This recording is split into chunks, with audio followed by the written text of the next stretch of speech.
Danas ću da opakujem, a ja je, hvala ću da budem srećan.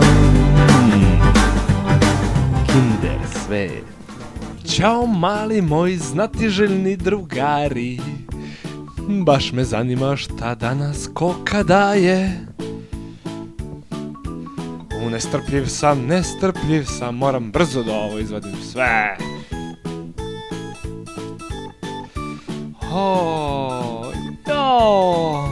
Pa šta je ovo?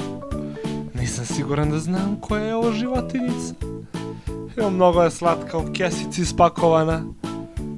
Jao. Pa neko srećno mače ili tako nešto, ja sad nisam siguran. Ja, kako je slatko. Da li ste dobili srećno beba mače ili tako nešto? Šta li ćete sutra otvoriti?